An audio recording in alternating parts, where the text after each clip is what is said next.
साथ संगत जीओ, वाहिगुरु जी का खालसा वाहिगुरु जी की फतेह। आप मनोहर गुरबाणी का शब्द श्रवण कर रहे थे और विचार हो रहे थे, संतां के कारज आप खलोया, हर काम करावण आया। इसमें रत्ती भर भी कोई शक की गुंजाइश नहीं है। जो एक अकाल पुरख वाहिगुरु का ओट आसरा ले लेते हैं ना, और गुरु की शरण में आ जाते हैं, शरण आवे तिस कंठ लावे, ये उसका बिरद है। और अपने बिरद की वो हमेशा पैज और लाज रखता है। जब जब हम पूर्ण विश्वास करके, पूर्ण श्रद्धा भावना से किसी भी कार्य को उस मालिक के सुपुर्द कर देते हैं ना, हे वाहिगुरु जी, मेरी कोई समर्थता नहीं है, मेरी कोई औकात नहीं है, तू मेरी बांह पकड़। हम अपनी बांह पकड़ा दें तो वाहिगुरु कैसे हर कार्य को संपूर्णता बख्शता है और सफलता भी बख्शता है, यानी सफलता पूर्वक उसे संपूर्ण करता है। ये बहुत बड़ा हमारे जीवन का एक बहुत बड़ा एक अहम जो है आज का जो दिन होता है, जो विवाह का एक उस मालिक ने जो एक बनाया है जीवात्मा और परमात्मा के संबंध को लेकर, उस चीज में से हमने ग्रस्त में रहते हुए कैसे धर्म के साथ जुड़ के और एक अकाल पुरख पर विश्वास करते हुए इस समाज में, परिवार में विचरण करते हुए किस तरह अपने आप को आध्यात्मिक मार्ग का जो है वो पथिक बनाना है, राहगीर बनाना है। जीवन में परिवर्तन आएगा, लेकिन उस परिवर्तन को स्वीकारते हुए, हमेशा नेक रास्ते पे चलते हुए, हमेशा मर्यादा का पालन करते हुए, हमेशा एक वाहिगुरु पे विश्वास करते हुए और हर काम को गुरु के आश्रय करते हुए जब हम करेंगे ना, तो दो परिवारों का जो मेल है, दो जीवात्माओं का जो मेल है, वो फिर धरती को स्वर्ग बना देता, धरती पे ही स्वर्ग बना देता है। आपसी विश्वास, प्यार, श्रद्धा और केवल एक पे विश्वास, अपनी तरफ से कुछ गलत नहीं करना, बस बाकी ईश्वर देखता है। किसी की बुराई उसको नहीं देखना, केवल अच्छाइयां देखते जाओ और उन अच्छाइयों को ग्रहण करते जाओ। और एक दिन ऐसा बन जाएगा कि तुम्हारी अच्छाइयों को देख के, क्योंकि गुणा का होवे वासला कड़वास लीजिए, जे गुण होवन साजना मिल सांझ करी जाए, सांझ करी जाए गुणा केरी छाड़ अवगुण जाओ। अवगुणों को छोड़ते जाओ, गुणों को ग्रहण करते जाओ, जीवन आनंदमयी बन जाएगा। आनंद संस्कार का है जो शादी है ना, आनंद संस्कार, यानी जीवन में आनंद की अनुभूति होना। परिस्थितियां कोई भी आए, लेकिन एक पर विश्वास रख के मुकम्मल तौर पे 100% जिसको अपन कहते हैं, और अपने जीवन मार्ग पे चलते हुए ईमानदारी के साथ हर कर्म करते जाओ। फिर वाहिगुरु कैसे अंगसंग होके, बख्शिश करके, रहमत करके उस कार्य को आप संपूर्णता भी बख्शता है, मार्गदर्शन भी करता है। क्योंकि गुरु जैसा कोई देव नहीं है, गुरु जैसा नहीं को देव जिस मस्तक पाक सो लागा से। गुरु गुरु गुरु कर मन मोर, गुरु बिना मैं नाही हूं। एक पे विश्वास रखो बस, एक ऊपर जिस जन की आशा तिसकी कटिए जन की बस। सारे दुख दरिद्र सब कुछ खत्म हो जाता है, सुख और शांति और आनंद, जिसका हमारे जीवन का असल मनोरथ यही है कि कैसे आनंद की अनुभूति हो, जीवन में विचरण करते हुए कैसे सुख में जीवन व्यतीत किया जाए। तो गुरबाणी कहती है, सोने दुख पाप का नाश। इस पावन वाणी को पढ़ के, सुन के, जो हम प्यार से, श्रद्धा से श्रवण भी करते हैं ना, श्रवण का इतना महत्व है कि सारे दुख और कलेश मिट जाते हैं। और जिन्होंने मनन कर लिया, इसके अकॉर्डिंग जीवन बना लिया, उसकी तो महिमा ही कोई बयान नहीं कर सकता। मन्ने की गत कही न जाए, जे को कहे पीछे पछताए, कागज कलम न लिखन हार, मन्ने का वह करण विचार। फिर ऐसे सत्संगी जन बैठ के, जिज्ञासु जन बैठ के विचार करते हैं कि अगर हम गुरबाणी के अकॉर्डिंग जीवन बना लें तो इतना आनंदमय जीवन हो सकता है। सचमुच हो सकता है। और ईश्वर कृपा करे इस बच्ची पे, जिस परिवार के साथ इसका जो संबंध जुड़ा है, तो दोनों पे वो वाहिगुरु बख्शिश करे, दोनों परिवारों में इत्तेफाक की भावना बनाए, प्यार आशीषें गुरु साहिब की हैं और संतों की भी हैं। संगत विच संगत हर प्रभु बसते जी, संगत में साक्षात परमात्मा आप बसता है। तो जब इस तरह की भावना बनेगी ना, तो हम बड़ों से आशीर्वाद लेते रहेंगे, छोटों के साथ स्नेह का व्यवहार करेंगे। जब इस तरह का व्यवहार होगा तो जरूर जीवन में आनंद बनेगा। जीवन का मकसद भई प्राप्त मानुख देवरिया, गोविंद मिलन की ए तेरी बरिया, अगर काज तेरे किते न काम मिल साथ संगत भज के बनना।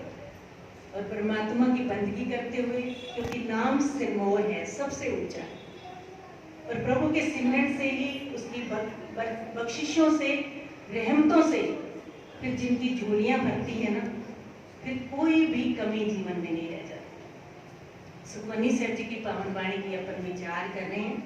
आज दूसरी अष्टपदी की, जो तीसरी अष्टपदी आज शुरू करनी थी, लेकिन मैं बस आज इतना ही कहना चाहूंगी कि गुरु पातशाह ने सुखमनी साहब जी की जो पावन वाणी जो रची है, आज बहुत सारी नई संगत है, तो मैं थोड़ा सा उस सुखमनी साहब के बारे में विचार कर लेते हैं, क्योंकि आपने सबसे पहले सुखमनी साहब का पाठ किया है। सुखमनी साहब सुखों की मणि है और भक्तों के हृदय में सदैव इसका निवास है। सुखों की मणि, और जिसके पास सुखों की मणि होगी उसके पास दो काम होंगे। 24,000 श्वास अपन एक दिन में एक स्वस्थ बंदा लेता है, और 24 ही अष्टपदियां हैं, 24 श्लोक हैं, 24 अष्टपदियां हैं। अष्टपदी भाव 8 पदों वाली, हर एक पद में फिर 10-10 जो है, और एक पौड़ी में फिर 10-10 तुके हैं, पंक्तियां हैं। और जो श्लोक में भाव है ना, पूरी अष्टपदी में वही भाव है। 24 अष्टपदियां, 24 श्लोक, 24,000 अक्षर और 24,000 श्वास एक स्वस्थ बंदा जो है वो दिन में लेता है, 24 घंटों में लेता है। कहते 24,000 तेन रोज का घाटा आमदन मूल ना थी वह, जिस बंदे को इतना घाटा वो बंदा क्यों जीवे। कहते जिस बंदे को ये रोज 24 घंटे में 24,000 श्वासों ने तो व्यतीत हो जाना है, पर जेकर हमने परमात्मा का नाम ना जपा, कि पावन वाणी नहीं पढ़ी, तो हमारे वो 24 घंटे जो है व्यर्थ चले गए। और जिन्होंने 24 घंटे के अंदर जिस भी समय, जितना भी समय मिले, आप श्रद्धा भावना से शुरुआत करें, चाहे भले एक अष्टपदी से ही करें। पहली अष्टपदी में ही सिमरन की महानता बताई है। जितने भी साधन उस परिपूर्ण परमात्मा की प्राप्ति के बताए गए ना सब धर्मों में, उसमें प्रभु का सिमरन सबसे ऊंचा है। प्रभु का सिमरन सबसे ऊंचा, प्रभु के सिमरन उदरे ऊंचा, कोई गिनती मिनती नहीं है।